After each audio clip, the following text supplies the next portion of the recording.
With June 2nd being the confirmed release date of Valorant, there are going to be many new players joining the game. And since I was one of the lucky players that ended up getting a drop, I decided, hey, let's make a Valorant guide.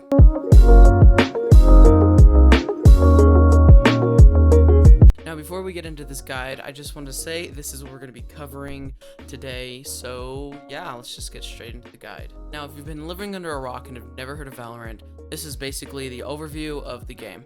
It is a 5v5 game where one team must plant a bomb and the other team must defuse it. It's basically CSGO, and if you don't know what CSGO is, then are you even a gamer? If you're coming from a game like COD or a battle royale like Apex Legends or Fortnite, there are a lot of quick tips that you should probably know before getting into the game. Starting off, we have hit your headshots. Like, you must aim for the head. I cannot stress this enough. With pretty much any gun, a shot to the head is insta-kill. Like, you're just dead immediately. If you can hit your headshots, you automatically win a fight. It's guaranteed that you will win if you hit your headshots. Which brings me to the next tip. Keep your crosshair up. When you're turning corners or when you're rotating over, keep your crosshair up. Do not keep it down. Keep it up level where you think someone's head will be, because you don't know, you might turn a corner and there might be an enemy right there, and if you have your crosshair up, you can bop them in the head and they're dead. Now you're gonna need to play the game a bit and do some practice to learn like where exactly an enemy's head would be from a crosshair, but just keep it up. That it's very important to keep your crosshair up. My final tip for you guys is be strategic with your running. Now, what I'll see a lot of people do is when they're rotating to a site or full pushing into a site, they'll run all the way to the site, stop, and start walking in. But the problem with that is even if you stop running right when you enter a site, the enemy already knows you're there. Because if you look up in the corner of your screen where the minimap is, when you're running, you'll see a circle around your character, which means where people can hear you when you're running, like where the enemy can hear you. If they're inside of that area, they can hear you. So if you're running all the way up to a zone, if you're running all the way up to a site and your circle is inside of the site, there's a good chance that the enemy has already heard you and they know where you're coming from. So you should be checking your minimap when you're running up. Don't just stare at it though, because then you could get shot from if you're turning to a corner or whatever. But look at your minimap and see right when your circle is about to enter the zone, just start walking in, because then the enemy cannot hear you and they cannot tell where you're flanking from. But yeah, that's basically my quick tips. On to the agents. Now, there are so many agents, and it would be impossible to go through all of their abilities and ultimates in a timely video like this one. So, if you guys want to see a more in-depth video on the agents and all their abilities and stuff, let me know in the comments below.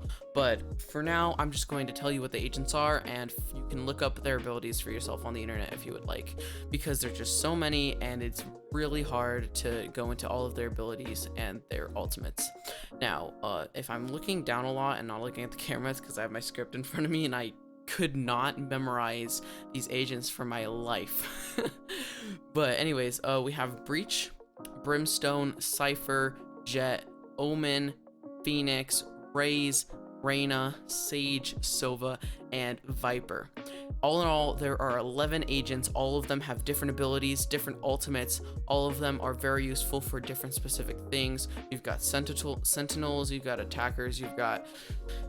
there's just a lot of different abilities that they do. Valorant does a really good job at telling you what the abilities are and what the agents are good for. You can also look it up, like I said, on the internet. There's plenty of sites that go over all of it, but I just really don't have much time to make this into like a 10-minute video and include all of their abilities and what they do. It's just, that's very difficult. But anyways, those are all the agents. You're probably going to want to practice all of them in the firing range to see which ones you like the best before you end up and go buy them. Just play all of them and see which one you like. Anyways, on to the games, I guess. Yeah. Now I'm going to be talking about the attackers, defenders, and what a game is like. Starting with the attackers. Now, the job of the attackers is to pick up the spike, which is the bomb, and plant it at a site. Once the spike is planted, the attackers must defend the site so that the defenders cannot come in and defuse the spike. Now, at a certain point, the defenders can no longer get the defuse on the spike off in time, which you should probably try to run and get out of the site so that when the spike explodes, it doesn't kill you. Because if you die by the spike, you lose your gun and you don't get credits back for it. So basically, you'll lose money and you lose your gun. So you want to try to get out of the site before the bomb blows up, but you don't just want to plant and get out. You want to wait a bit, and with experience you'll know when you can leave before the defenders can defuse. But basically you just want to stay, defend, make sure the defenders are not able to defuse the spike. Another way the attackers can win rounds is by eliminating the defending team before they have to plant the spike, like just eliminating all of them, and then you end up winning the game.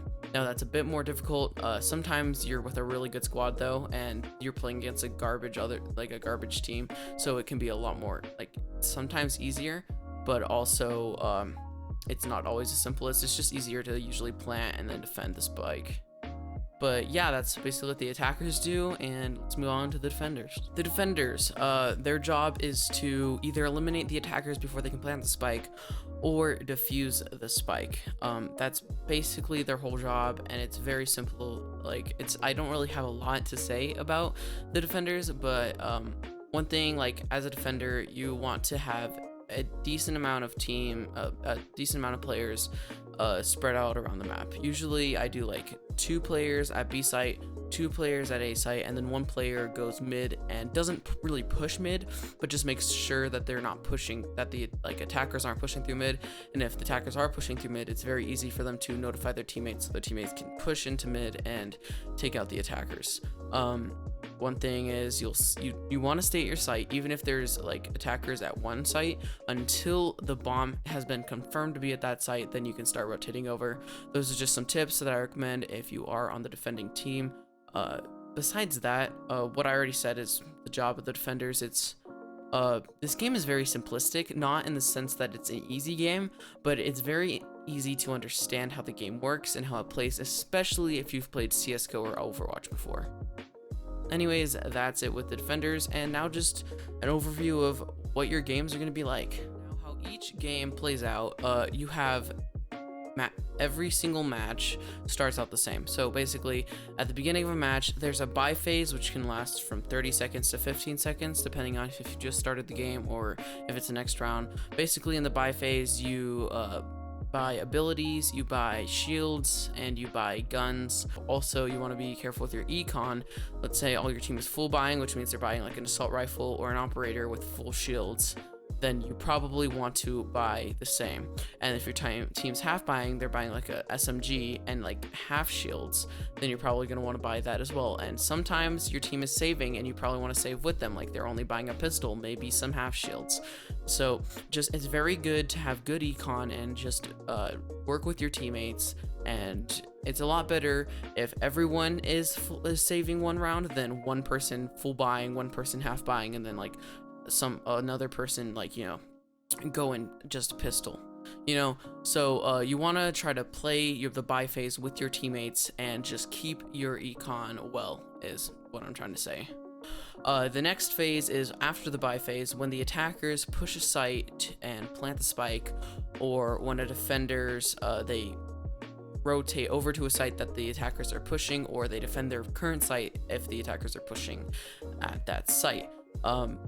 The final phase is, when the attackers either plant the spike and they win, or the defenders defuse the spike and win, or like I said, if one team eliminates the other team first. I already went over each side in depth, so this is just kind of a super simple overview of how your matches are going to play out. Every match is different, but all the phases are the same. So yeah, that's pretty much it I have for my Valorant guide. So yeah, I hope you guys enjoyed this video. If you did, don't forget to possibly like the video, subscribe, and hit the notification bell if you want to see more videos like this, or want to check out my other gaming videos that I plan on posting and have already posted some. So just consider checking out my channel, subscribing, and also checking out my Twitch channel, link in the description. Greatly appreciated if you did. I'm currently at 97 followers. I hit affiliate last month, and I'm just Oh man, my career as a Twitch streamer has kind of been growing. I love the community that I've got, and it's just amazing. Also, if you want to see another Valorant guide that's very good and in-depth, link will be in the description to a video from one of my good buddies, Kudos. He's a Twitch streamer, which you definitely check out. I'll leave his Twitch stream in the description. And he also has the YouTube channel that I was just telling you about, where he posted that Valorant guide. So you guys should definitely go check it out over there. That's pretty much it. I also got a Discord, and yeah, hope to see you guys in Valorant. Bye. Bro, where you at? Why is he lagged through? That's so broken. Here, got one. Let's go! I was the kill leader and we were the champions. I won a game as the kill leader. Let's go. Let's go. Let's go. Hey. Let's go. I don't know what I'm doing anymore. Oh man, that was amazing.